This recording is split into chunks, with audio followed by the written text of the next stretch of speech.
Bonjour à tous et bienvenue sur Science Inspirante. Aujourd'hui, on va parler du conditionnement à la peur. Ou encore, comment on apprend la peur dans notre vie quotidienne.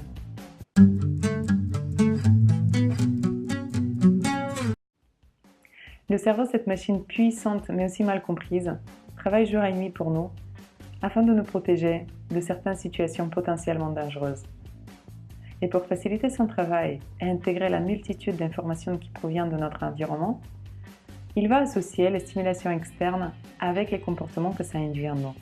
Ainsi, il y a 3 éléments importants dans le conditionnement à la peur. Le premier élément, c'est la stimulation conditionnelle. Ça peut être un son, ça peut être une odeur. C'est un élément de l'extérieur qui va induire une réaction en nous. Le deuxième élément, c'est le comportement que ça induit en nous. On appelle ça aussi un choc aversif. C'est un comportement d'évitement qui va chercher à nous protéger de la situation potentiellement dangereuse. Et le troisième élément, c'est le contexte. C'est le contexte dans lequel cette situation se produit.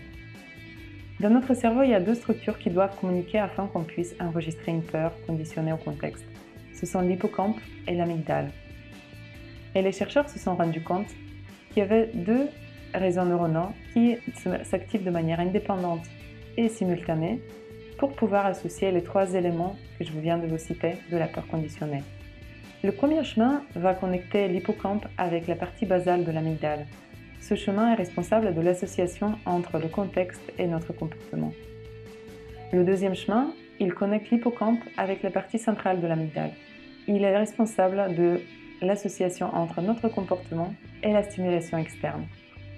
Ainsi, vous voyez que notre cerveau il garde cette plasticité de comportement en enregistrant des informations de nature différente dans des modules différents. Je suis sûre que vous êtes curieux de savoir comment on peut jouer sur ces éléments afin de pouvoir changer les chemins neuronaux et pouvoir encoder une nouvelle information sur une peur conditionnée. La première technique, c'est la technique du contre-conditionnement.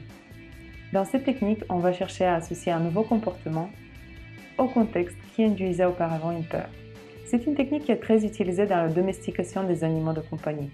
Par exemple, si un chien il a peur de l'aspirateur, on va pouvoir le replacer dans un contexte de bruit d'aspirateur et associer un comportement de récompense ou un comportement de plaisir dans ce contexte en lui donnant des croquettes ou bien en le caressant.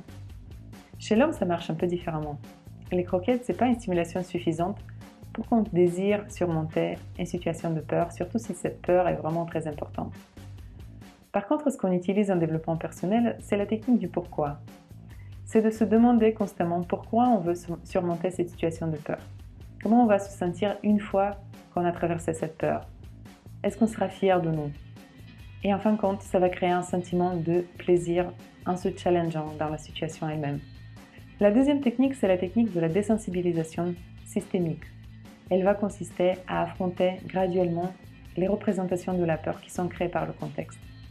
C'est la technique des petits pas. Dans le développement personnel, on va utiliser des petites actions qui sont accessibles et qui ne font pas très peur afin qu'on puisse avoir l'énergie et la motivation pour y aller. La troisième technique, c'est la technique de l'immersion. Là, on va se jeter dans le feu. Pourquoi ça marche? Ce qui est différent, c'est qu'on prend la décision de le faire. Donc, il y a une notion de responsabilité. On le décide par nous-mêmes. Et en fin de compte, la dernière technique, c'est la technique de l'EMDR. Mais c'est une technique qui va vous permettre de faire remonter des souvenirs traumatisants en étant accompagné par un psychologue qui va stimuler de manière simultanée les 2 parties de votre corps.